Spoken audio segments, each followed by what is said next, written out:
जिले के जोबट में रहने वाले छात्र पंकज गडरिया को मुस्लिम मकान मालिक द्वारा अपहरण कर मारपीट की घटना को लेकर सोमवार को हिंदू जागरण मंच और अनुसूचित जाति के पदाधिकारी पुलिस कमिश्नर कार्यालय पहुंचे, जहां पुलिस उपायुक्त मनीष कपूरिया को ज्ञापन सौंपा गया और आरोपियों पर सख्त कार्रवाई करने की मांग की गई। इस दौरान कार्यकर्ताओं ने जमकर नारेबाजी भी की। दरअसल इंदौर नयाता मुंडला में जोबट निवासी पंकज गडरिया किराए के कमरे में रहकर अपनी पढ़ाई पूरी करने आया है, लेकिन 9 जुलाई को मकान मालिक ने उसका अपहरण किया, उसकी जोरदार पिटाई की, जिसकी शिकायत लेकर छात्र तेजाजी नगर गया था, लेकिन थाने पर मामूली धाराओं में केस दर्ज कर लिया गया, जिससे नाराज हिंदू जागरण मंच के पदाधिकारियों ने कहा कि लगातार वर्ग विशेष के लोगों द्वारा हिंदुओं पर अत्याचार किए जा रहे हैं, जिससे नाराज हिंदू जागरण मंच कार्यकर्ता और पदाधिकारी सोमवार को पुलिस कमिश्नर कार्यालय पहुंचे, जहां आरोपियों पर सख्त सजा की मांग की गई। वहीं सख्त कार्रवाई नहीं होने पर हिंदू जागरण मंच के कार्यकर्ता पदाधिकारियों ने चेतावनी देते हुए कहा कि आने वाले समय में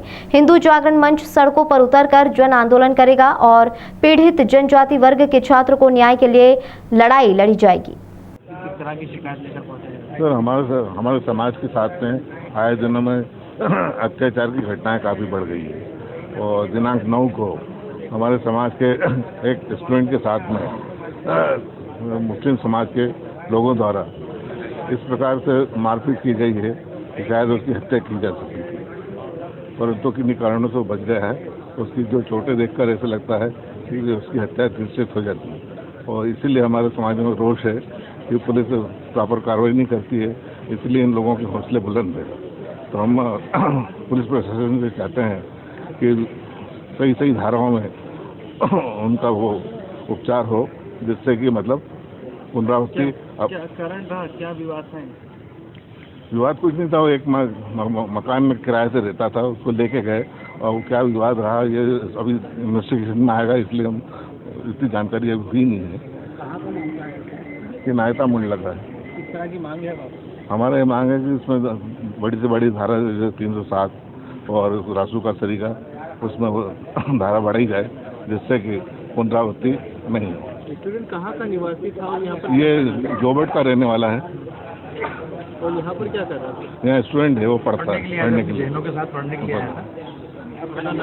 मेरा नाम गोविंद सिंह भुजिया, जनजाति विकास मंच का अध्यक्ष।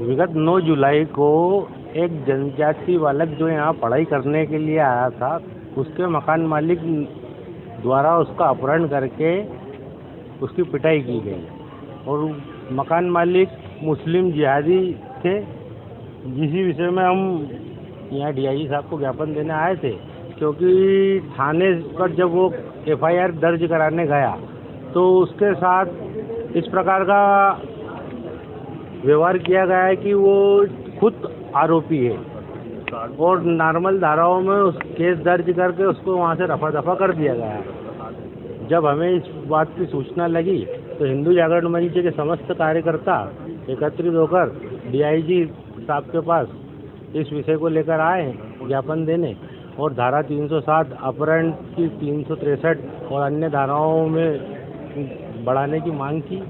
क्या परिवार के लोगों से आपने इस बात की? क्या उन्होंने कहा धाराएं बढ़ाने की आप? जी, उनके परिवार के लोगों से बात हुई, इनकी बहन से बात हुई, तो वो सभी क्योंकि अलीराजपुर के रहने वाले थे, इंदौर शहर में पढ़ाई के लिए आए थे, तो उनकी सुनवाई करने वाला कोई नहीं था।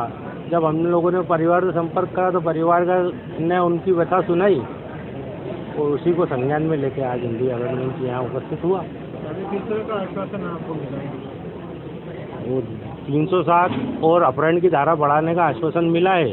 अगर ये धाराएं नहीं बढ़ाई गई तो हिंदू जागरण मंच इसके आगे चरणबद्ध आंदोलन करेगा। धीरज यादव, हिंदू जागरण मंच, इंदौर विभाग संयोजक।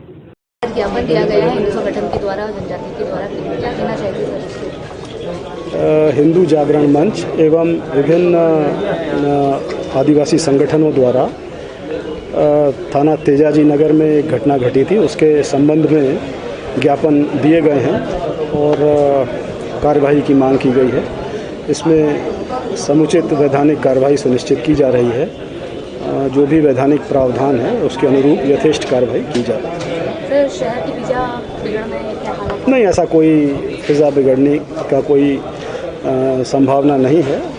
शांतिपूर्वक सभी को रहना चाहिए और यही सबसे अपेक्षा। Thank you.